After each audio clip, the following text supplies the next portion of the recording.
We are here at the 2013 Rolex Monterey Motorsports Reunion. And of course, part of this year's celebration is the 50th anniversary of the 911. And behind us, we have two incredible examples. Both cars completely built from original streetcar tubs. We have the very first 911 that ever raced in the United States. The other is the last car that Porsche built in '79 at Werks won as a 935. The 64 911 behind me was shipped to the United States to be a test car. There were two cars shipped so that consumers could go and drive one.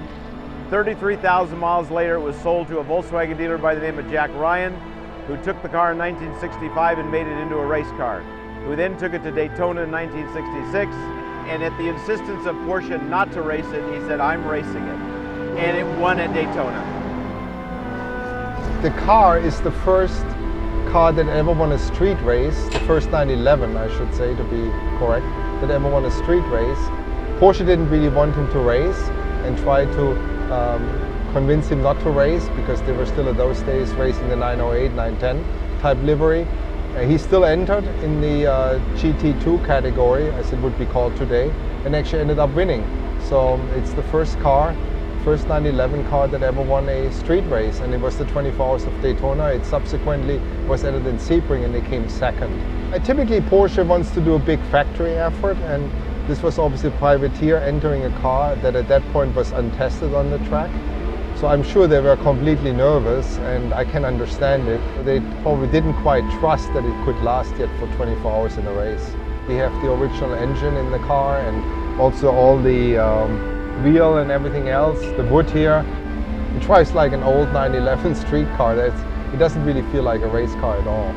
But I think it shows that Porsche did build very solid cars early on, because if you think about it, he acquired it at Brumas and took it to the 24 and they won. It's pretty remarkable. I acquired the car as a complete surprise to Kevin Jeanette, who runs Gunner Racing, a big restoration business in Florida. I'm a long customer of Kevin's, and one day Kevin called me and said, "Can you trust me?" And I said, "I can absolutely trust you." He said, "Okay, wire me some money. I'll get you a really interesting car as a surprise." And for me, I mean, it's very interesting. I grew up in Stuttgart, Germany, a mile and a half from the factory, and I always dreamed about owning a Porsche. And now that I can afford it, living in America since '95, it's obviously outstanding to be able to own this car. The first Porsche I ever drove, my dad was a Ford dealer, and he sold Lincoln, Mercury, and International trucks. And in 1969, he took in trade on a Lincoln. He took in a '68 911 Porsche. And it was the first time I'd ever been in one. I snuck it off his used car lot at night to drive it. And once I drove it once, then I snuck it off numerous times till he sold it. And I was hooked. And this car here, you know, it's a 1979 car, and I've been in modern Porsches and they drive fabulous. I've been in a Cup car and they're incredible.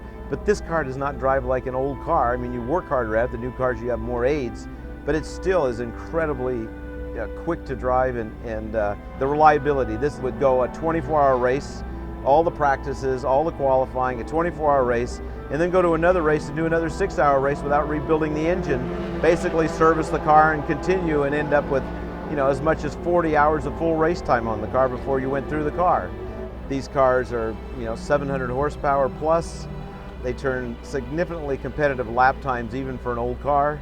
I can't even explain how much fun they are to drive, because a driver has to get in this car and decide if he wants to go fast, he's going to have to go to work.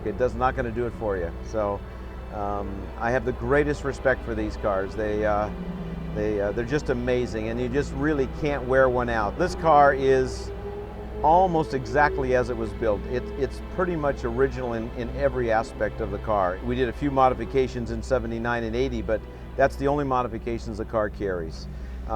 As far as driving it, everything in it works pretty incredible for a 1979 car. You know, and I wouldn't even imagine changing anything on it at this point in time. It's so much fun to drive. The other thing interesting about these cars is they're very much like their production car. This car has, you know, 930 trailing arms and a 930 gearbox, although it's been turned upside down to get ground clearance on a lower car.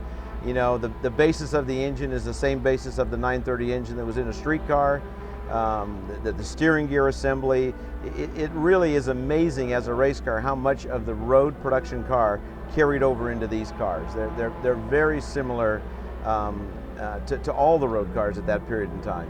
We'll go back to 1978. In 1978, I purchased a used 934.5 Porsche race car from George Dyer, and that was the first road race car that I had ever driven. And we had some pretty good success with that car, and then Porsche invited me to come to the factory. And this car, which I've now owned since it was new, was the last 935 to be built at Porsche. And I raced it in IMSA in 79 and 80, 81. And you know, then years later in the 90s I started vintage racing it, and I've been vintage racing it ever since. It's not for sale. I always kid everybody and I say, if you want to buy this car, you'll have to buy it from my kids when I'm gone. And if that was up to my daughter, she probably wouldn't sell it. She'd want to drive it because she likes to drive like I do. So no, it's never been for sale. I've had numerous offers to sell the car, but to me this car is not about the money. This car is about, for me, first of all, it's my history in a road race car, because I didn't do road racing before 78. I drove sprint cars and modifieds and other kinds of cars. And you know, I look back now and I can't even imagine how lucky I was to be able to drive a 935 in 79. I mean, it's no different than getting to drive the most contemporary modern LMP car. And I drove, you know, the most contemporary car in that period. I got to drive one of them. So yeah, there's not a number that would part this car for me at this point in time.